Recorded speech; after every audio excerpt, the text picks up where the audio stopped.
نحمده ونصلي على رسوله الکریم اما بعد۔ راہ سلوک کا سب سے پہلا قدم یہ ہے کہ انسان اپنے کو کچھ نہ سمجھے۔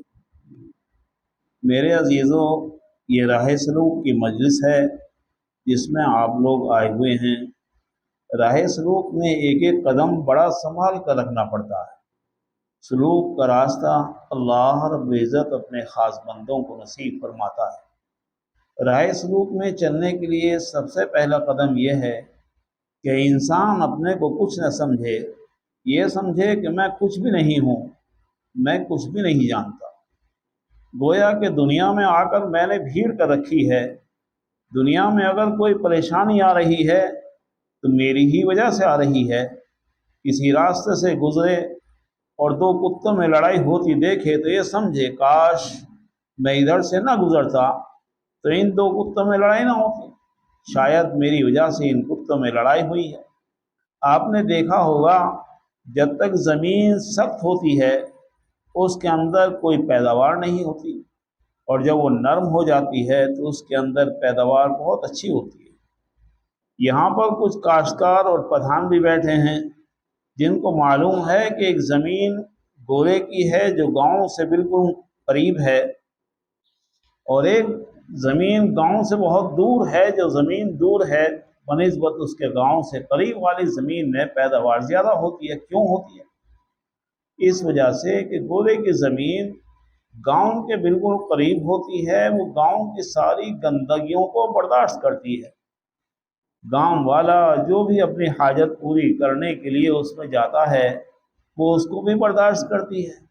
پھر اس میں گیہوں یا دھان یا گنا جو بھی چیز ڈالی جاتی ہے تو اس میں خوب پیداوار ہوتی ہے، کیونکہ اس نے اپنے کو بچھا دیا کہ تم کو جو بھی کچھ کرنا ہے کر لو، جو بھی ڈالنا ہے ڈال لو۔ جب اس میں ساری گندگیاں ڈالی جاتی ہیں تو اس میں بہت عمدہ پیداوار ہوتی ہے۔ ایک بستی سے دور کی زمین ہے جو سخت ہے، ٹیلا کہلاتا ہے، اس پر پانی بھی اگر گرتا ہے تو اس کو بھی برداشت نہیں کرتی ہے، اس کو بھی ڈھلا کر نیچے پہنچا دیتی ہے۔ گھاس کے تنکے بھی اگر اس پر گر جاتے ہیں تو ہوا کا جھونکا آتا ہے، اس کو بھی اڑا کر دور پہنچا دیتا ہے۔ تو اس لیے زمین میں کوئی خاص پیداوار نہیں ہو پاتی۔ اسی طریقے سے میرے عزیزوں، جب تک تم اپنے کو نہیں بچھا دو گے، جب تک تم ساری باتوں کے برداشت کرنے والے نہ بنو گے، یہاں تک کہ تم کو کوئی گالیاں دے تم ان کو برداشت کر لو، کوئی برا بھلا کہے اس کو بھی برداشت کر لو، کوئی تمہارے اوپر کیچڑ اچھالے اس کو بھی برداشت کر لو۔ جب تم سب کچھ برداشت کرنے والے بن جاؤ گے تو تمہارا قدم راہ سلوک میں آ جائے گا۔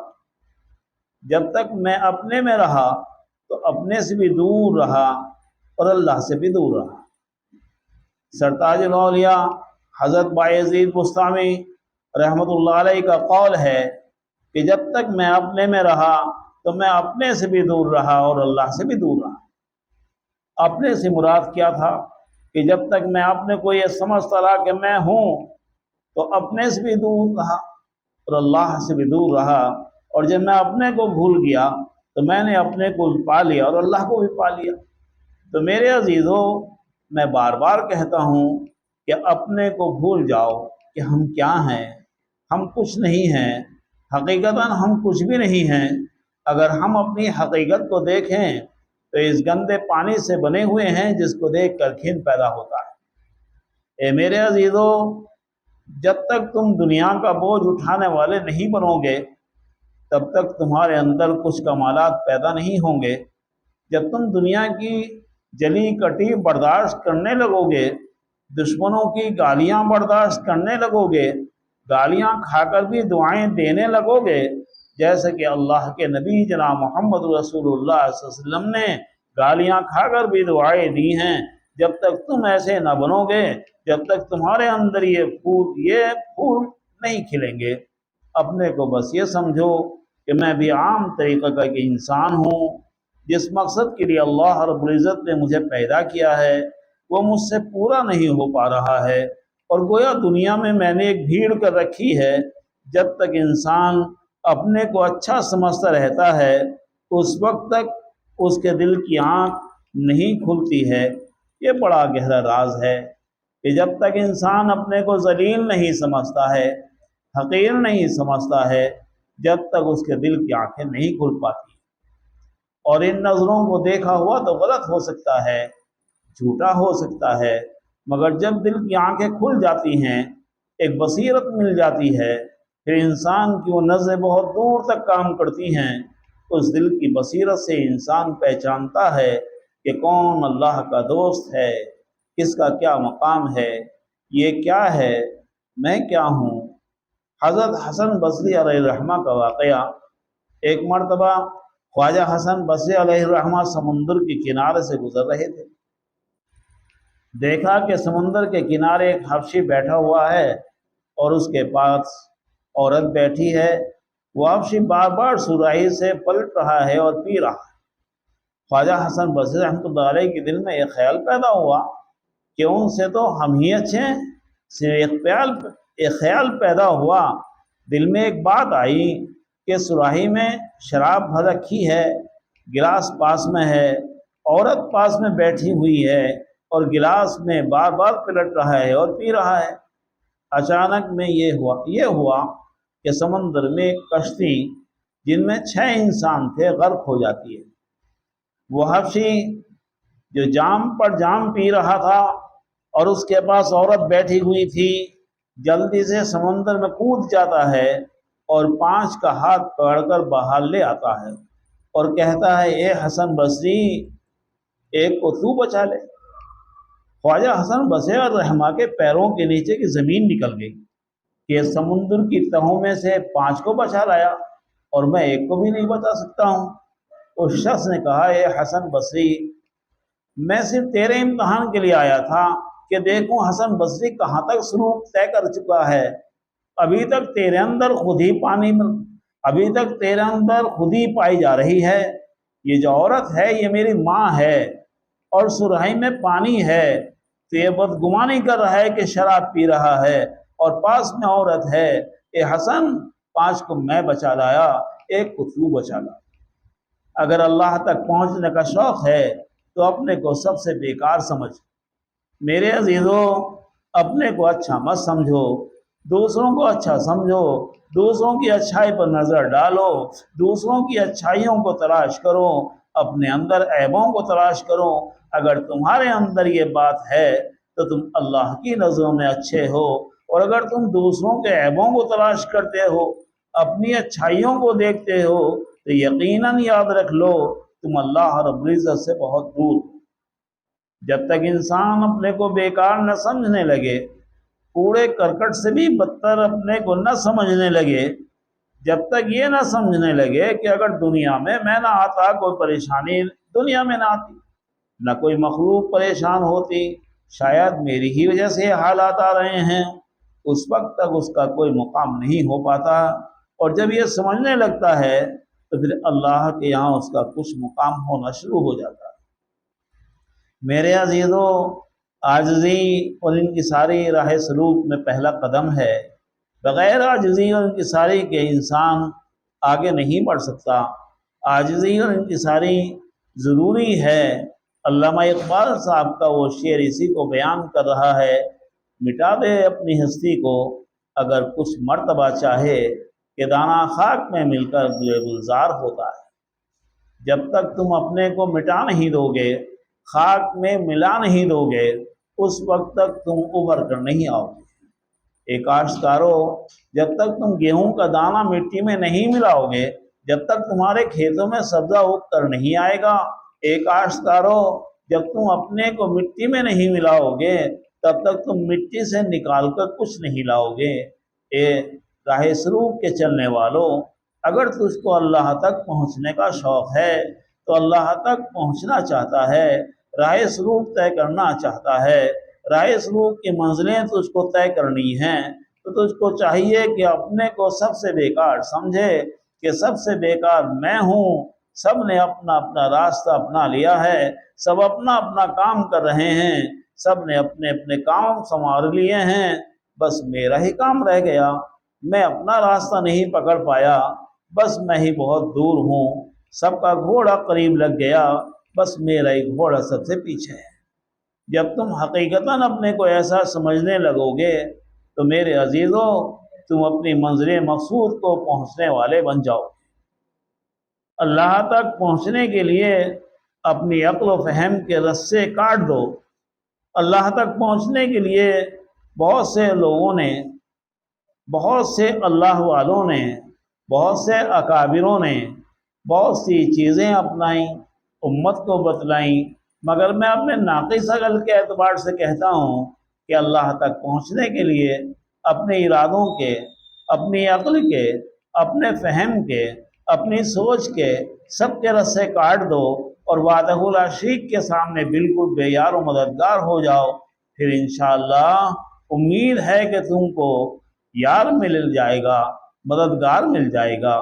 جب تک تم اپنے یاروں اور مددگاروں پر نظر رکھو گے، اپنی عقلوں کو دوڑاؤ گے، اپنے فہموں کو دوڑاؤ گے، مشرق سے مغرب تک تم بھاگو گے، شمال سے جنوب تک تم دوڑو گے، فرش سے عرش تک تم گھوم جاؤ گے، تو تم کو سوائے حیرانی کے کچھ نہ ملے گا۔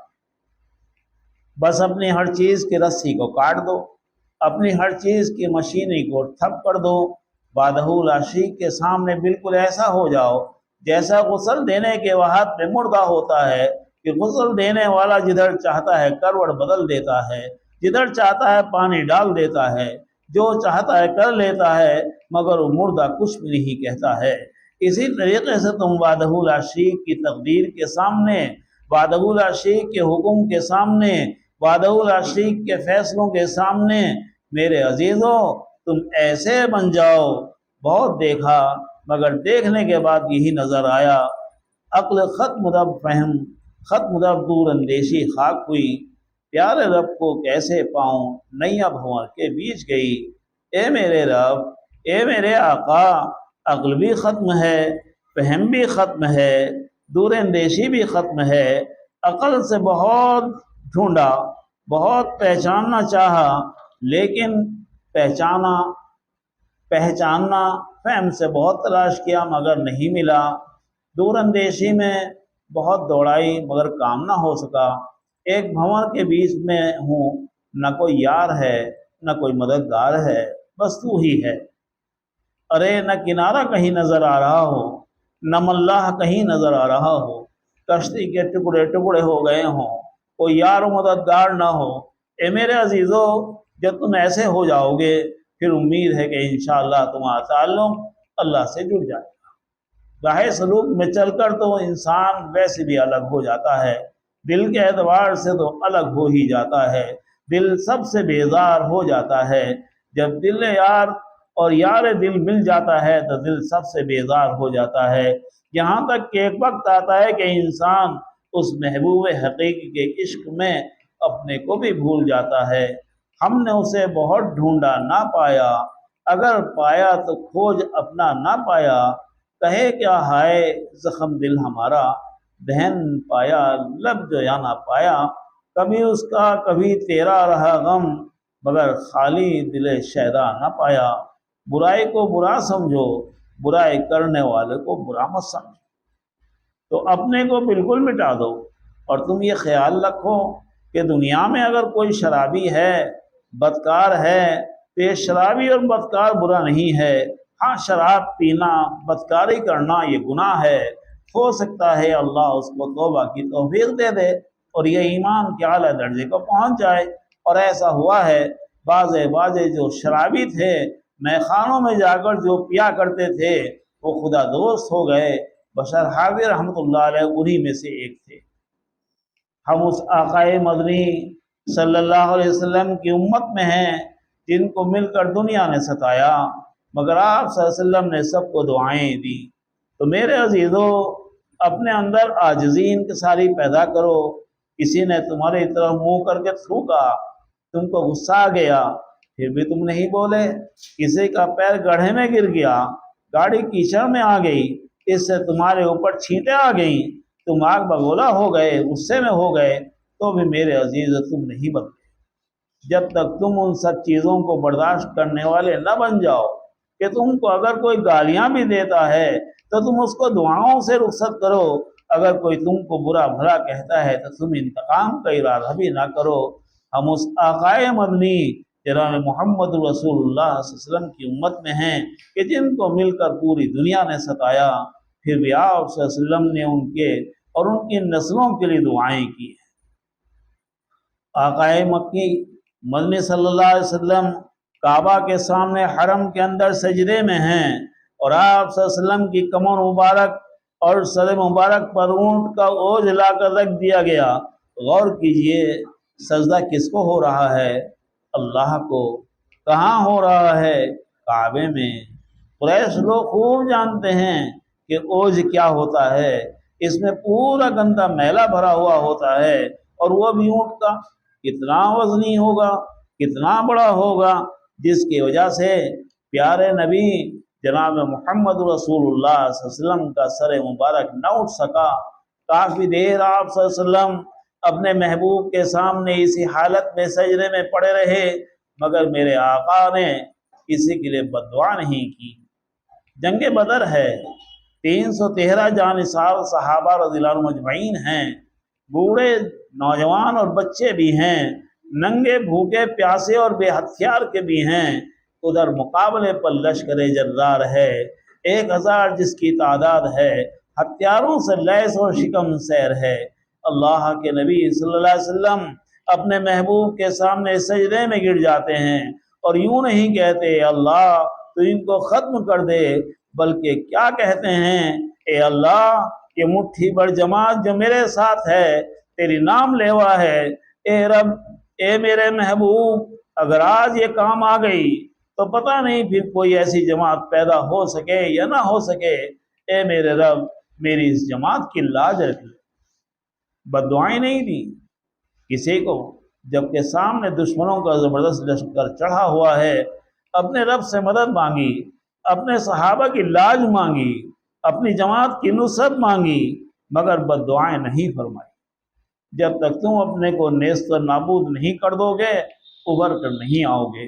میرے عزیزوں، بد دعا نہیں ہونی چاہیے، ساری خوفاں ختم کر دیجئے، مزاج میں اکڑ نہیں ہونی چاہیے، تکبر نہیں ہونا چاہیے، گھمنڈ نہیں ہونا چاہیے، بناوٹ نہیں ہونی چاہیے، ریاکاری نہیں ہونی چاہیے۔ جب تک تمہارے اندر تکبر ہے، گھمنڈ ہے، بناوٹ ہے، ریاکاری ہے، بڑاپن ہے، سمجھ لو تم بیکار ہو، اور جس دن تم نے اپنے اندر سے یہ چیزیں نکال دی تو سمجھ لو تمہارا قدم وعدہ لا شریک کی طرف بڑھنے والا ہو گیا۔ ہر چیز اللہ رب العزت ہی کی بنائی ہوئی ہے، ہر چیز کا خالق اور مالک اللہ ہی ہے، اس لیے اللہ کی ہر چیز کی قدر کرو، اپنے سے اچھا سمجھو، اور یہ سمجھو کہ اگر میں مر گیا تو مجھے کیڑے مکوڑے ہی کھائیں گے، میرا تو کھاد بھی نہیں بنے گا۔ اگر جانور بھی مر رہا ہے تو اس کو دوسرا جانور کھا رہا ہے، میری تو خاک ہی بن جائے گی۔ ایک گھاس کا تنکا بھی اگر ہے تو اس کو بھی گائے کھا رہی ہے، اس کا دودھ بن رہا ہے، میرا کیا بنے گا؟ میں سب سے بیکار ہوں، سب سے بدتر ہوں، سب سے نکما میں ہوں۔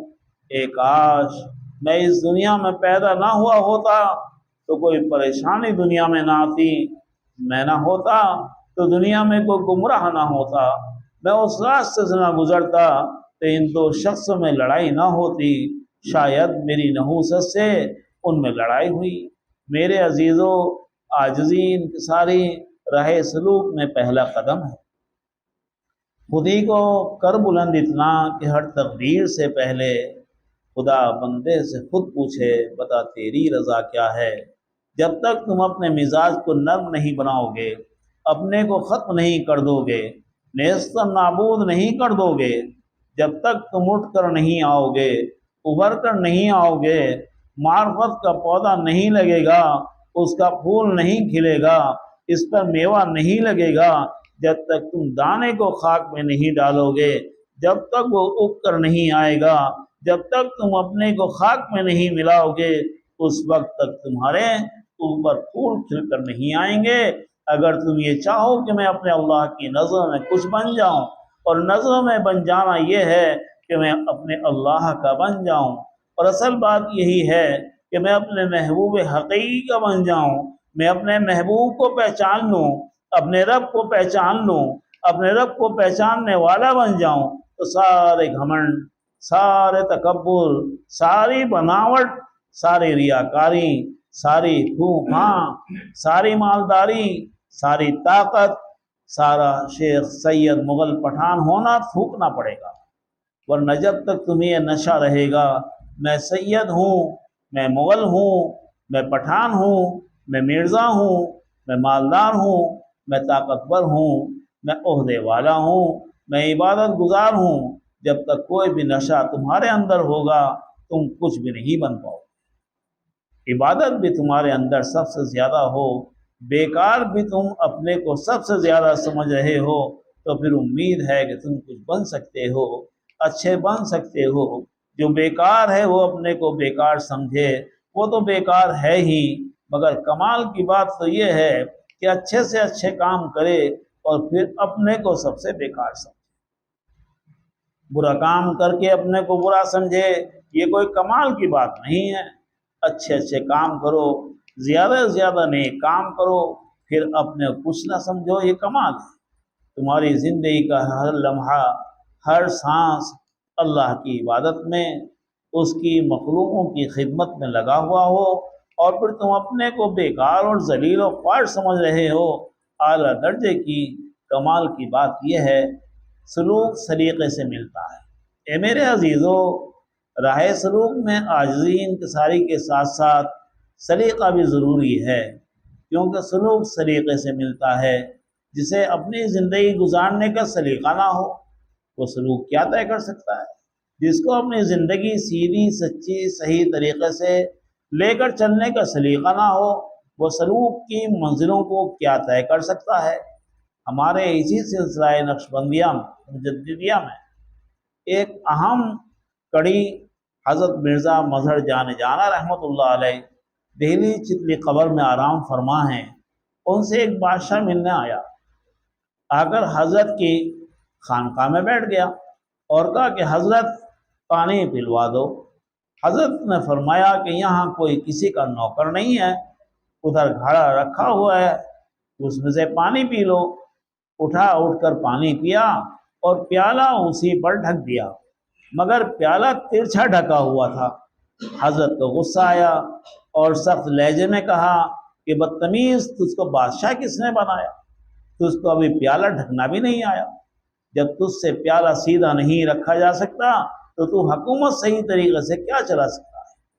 ارے یہ پیالہ سیدھا بھی تو رکھا جا سکتا تھا، ٹوپی بجائے ترچھی، ٹوپی بجائے ترچھی کے سیدھی بھی تو رکھی جا سکتی ہے، پائجامہ میں ایک پائجامہ اونچا اور ایک نیچا، اس کے بجائے دونوں برابر بھی تو رکھے جا سکتے ہیں۔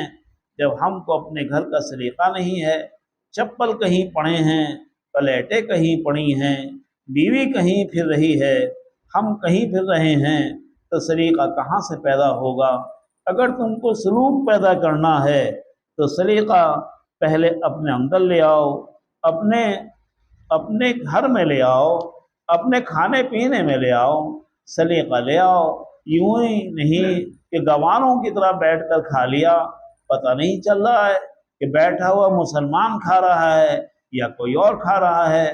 پہلے اپنی زندگی میں سلیقہ پیدا کرو، اپنے گھروں میں سلیقہ پیدا کرو۔ اگر تمہاری زندگی میں سلیقہ آ گیا تو تم لوگ سلوک طے کر سکتے ہو، اور جب سلیقہ ہی تمہاری زندگی میں نہیں ہے تو تم سلوک کہاں سے طے کرو؟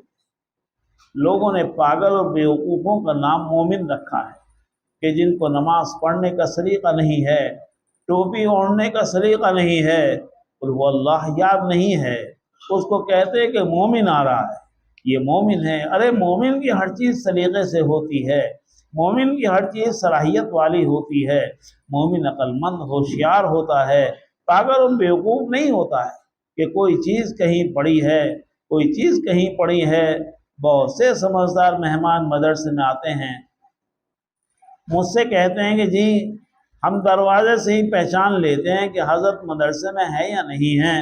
میں نے کہا بھائی کیسے؟ تو کہا کہ جب آپ مدرسے میں ہوتے ہیں ہر چیز سلیقے سے ہوتی ہے، طلباء بھی سلیقے سے ہوتے ہیں، جوتیاں بھی سلیقے سے رکھی ہوئی ہوتی ہیں، اور جب آپ نہیں ہوتے ہیں تو کوئی چیز سلیقے سے نہیں ہوتی ہے، کوئی چیز کہیں پڑی ہے، کوئی چیز کہیں پڑی ہوئی ہے۔ طلباء بھی دروازے پر کھڑے رہتے ہیں، کہیں لوٹا پڑا، کہیں چپل پڑی ہوتی ہے، اور بات بھی صحیح ہے۔ اس سے ہمیں اندازہ ہو جاتا ہے کہ آپ مدرسے میں نہیں۔ ارے چپل سیدھی بھی تو رکھی جا سکتی ہے، الٹی کر کے ڈالی جائے، تمیز ہی نہیں کرتے پڑی ہے، الٹی تو پڑی ہے۔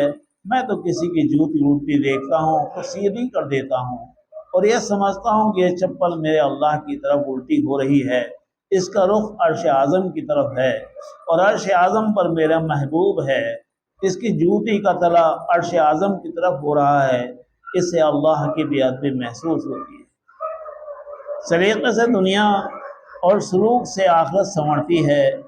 تو میرے عزیزوں، تمہاری زندگی میں اگر سلیقہ نہیں ہوگا تو تم سلوک کہاں سے سیکھو گے؟ اپنی زندگیوں میں سلیقہ لاؤ، اپنے گھروں میں سلیقہ لاؤ، سلیقے کے ساتھ اپنی زندگیاں گزارو، سلیقے کے ساتھ اپنی بیوی بچوں کو رکھو، سلیقے سے ان کے ساتھ رہو۔ جب تمہارے اندر سلیقہ آ جائے گا پھر امید ہے تمہارے اندر سلوک بھی آ سکتا ہے۔ سلیقے سے دنیا سنورتی ہے، سلوک سے آخرت سنورتی ہے، شریعت سے دنیا سنورتی ہے، طریقت سے آخرت سنورتی ہے۔ سلیقے اور سلوک سے یہ مراد لے لیجئے کہ سلیقے سے مراد شریعت ہے اور سلوک سے مراد طریقت ہے۔ جو سمجھدار ہوتے ہیں، جو وہ کسی کے یہاں جاتے ہیں تو پہچان لیتے ہیں کہ اس گھر کے اندر سلیقہ مند مرد عورتیں ہیں یا نہیں ہیں۔ کن چیزوں سے پہچان لیتے ہیں؟ ان کے برتنوں سے، ان کے کھانے پینے کے طریقے سے، ان کے اٹھانے بٹھانے کے طریقے سے۔ میں آپ کو سمجھا رہا ہوں، بتلا رہا ہوں، وہ پہچان لیتے ہیں۔ کس لیے؟ اپنے گھروں میں سمجھداری پیدا کرو، سلیقہ پیدا کرو۔ جو چیز سلیقے سے رکھی ہوئی ہوگی وہ سب کو اچھی لگے گی۔ سلیقے سے اپنی جوتیاں نکالیے، سلیقے سے اپنی چارپائیاں ڈالیے، سلیقے سے اپنے کپڑے نکالیے، سلیقے سے ان کو ٹانگیے۔ کرتا نکالا، ایک آستین اندر ہے ایک باہر ہے، کرتا لٹکا دیا۔ پائجامہ نکالا، اس کا کمر بند نیچے لٹک رہا ہے، یا ایک پائچہ اوپر کو اور ایک نیچے کو لٹکا دیا۔ بہت سے لوگ اس طرح کے دیکھنے میں آتے ہیں۔ ارے جن کو اپنی زندگی گزارنے کا سلیقہ نہیں ہے، جوتیاں نکالنے، کپڑا لٹکانے کا سلیقہ نہیں ہے، سلوک ان کے اندر کہاں سے آ جائے گا؟ اپنی زندگی الل جھلل مت گزارو، پہلے صحیح طریقے کی اپنی زندگی بناؤ، صحیح طریقے سے اپنی زندگی گزارو، پھر آخرت بھی تمہاری صحیح بن سکتی ہے۔ یہ کوئی ضروری نہیں ہے کہ عمدہ سے عمدہ گھر ہو، عمدہ سے عمدہ لباس ہو، یا کسی مالدار کے گھر ہی سلیقہ ہوگا، ایسا کوئی مسئلہ نہیں ہے۔ چاہے کوئی غریب ہی کیوں نہ ہو، کچا ہی گھر کیوں نہ ہو، سیدھا سادہ ہی لباس کیوں نہ ہو، مٹی ہی کے برتن کیوں نہ ہو، مگر سلیقے سے ہونے چاہیے، طریقے سے ہونے چاہیے، صفائی ستھرائی ہونی چاہیے۔ صفائی بھی آدھا ایمان بتلایا گیا ہے۔ صفائی سے ایمان میں بھی تازگی پیدا ہوتی ہے اور صحت کے لیے بہت مفید ہے۔ جب تم محبوب حقیقی سے ملو گے تو نہ تمہارا قول باقی رہے گا اور نہ فعل باقی رہے گا۔ تو میرے عزیزوں، اللہ کی راہ میں بڑھنے کے لیے، راہ سلوک کرنے کے لیے عاجزی اور انکساری اختیار کرنی پڑتی ہے، سلیقہ اور سمجھداری اختیار کرنی پڑتی ہے۔ اور یہ چیزیں تمہارے اندر جبھی پیدا ہوں گی جب تمہاری دنیا سنورے گی، تمہارا دین سنورے گا، تم سنبھل کر قدم رکھو گے، پھر آگے بڑھو گے۔ آگے بڑھ کر جب تم اپنے محبوب سے ملو گے، وہاں تک پہنچو گے، تمہاری ساری چیزیں خود بخود ختم ہو جائیں گی۔ نہ تمہارا ارادہ رہے گا، نہ تمہارا قول رہے گا، نہ تمہارا فعل رہے گا، سبھی چیزیں ختم ہو جائیں گی۔ مگر ہاں، جب تک ہم ٹرین میں نہیں بیٹھتے تو ٹرین تک چلنے کی ضرورت ہے، گاڑی تک پہنچنے کی ضرورت ہے، جہاں پر پلیٹ فارم ہے وہاں تک پہنچنے کی ضرورت ہے، گاڑی کو پہچاننے کی ضرورت ہے کہ ہماری منزل پر یہ گاڑی جائے گی یا کہیں اور جائے گی، یا طریقہ ہمارا ہے یا کسی اور کا ہے، یہ گاڑی ہماری ہے یا کسی اور کی ہے، ان سب باتوں کو سمجھنا ہے، ان کو اختیار کرنا ہے، دانشور بننا ہے، دانشوروں والی زندگی اختیار کرنی ہے، پاگل اور بیوقوفوں والی زندگی کو چھوڑنا ہے۔ ایک بار اپنے اللہ سے رشتہ پیدا کر کے دیکھ لو، اپنے اللہ سے جڑ کر دیکھ لو، سارے عیب کھل کر سامنے آ جائیں گے۔ پھر ساری پھوپھا کا تمہیں پتہ چل جائے گا کہ پھوپھا میں کیا چیز ہوتی ہے، اور یہ جو دوسرا پھوپھا دکھا رہا ہے یہ دیکھنے میں انسان ہے مگر باولا کتا ہے، تمہیں نظر آنے لگے گا۔ اس لیے اپنی اچھی عادتیں بناؤ، اچھے اوصاف بناؤ، اچھے اوصاف کو اپناؤ۔ رسول پاک صلی اللہ علیہ وسلم کے مبارک طریقے کو تم تلاش کر کے سختی سے عمل کرو۔ رسول اللہ صلی اللہ علیہ وسلم کو مبارک طریقہ اگر ہماری زندگی میں ہے تو سلوک کا راستہ ہے، طریقت کا راستہ ہے، اللہ رب العزت تک پہنچنے کا راستہ ہے۔ اور اگر رسول اللہ صلی اللہ علیہ وسلم کا طریقہ ہماری زندگی میں نہیں ہے تو پھر کچھ بھی نہیں ہے۔ پھر پتہ نہیں تم کس کس کے طریقے کو اپناؤ گے، کس گاڑی میں بیٹھ جاؤ گے۔ کوئی گاڑی کہیں جا رہی ہے، ہمیں اس سے کیا مطلب، ہمیں تو بس اسی گاڑی سے مطلب ہے جو ہماری منزل کی طرف جا رہی ہے۔ ہمیں تو بس وہی راستہ پسند ہے جو ہمیں اللہ رب العزت تک پہنچا دے، وہی ہماری منزل ہے، وہی ہمارا مقصود ہے، وہی ہمارا مطلوب ہے، وہی ہمارے دلوں کا راز ہے، وہی ہمارا معبود ہے، وہی ہمارا محبوب حقیقی ہے۔ نرسی بقابہ یا رابی یقین راہ کہ تو کسان است، مجھے ڈر ہے کہ بدو تو کعبے تک نہیں پہنچے گا، کیونکہ تو جس راستے پر جا رہا ہے وہ کعبے کی مخالف سمت کو جاتا ہے۔ اللہ رب العزت ہمیں صحیح شعور اور سمجھ عطا فرمائے، اپنے پیارے محبوب صلی اللہ علیہ وسلم کے مبارک طریق پر چلنے کی، اس پر عمل کرنے کی توفیق عطا فرمائے۔ آمین۔ وآخر دعوانا الحمد للہ رب العالمین۔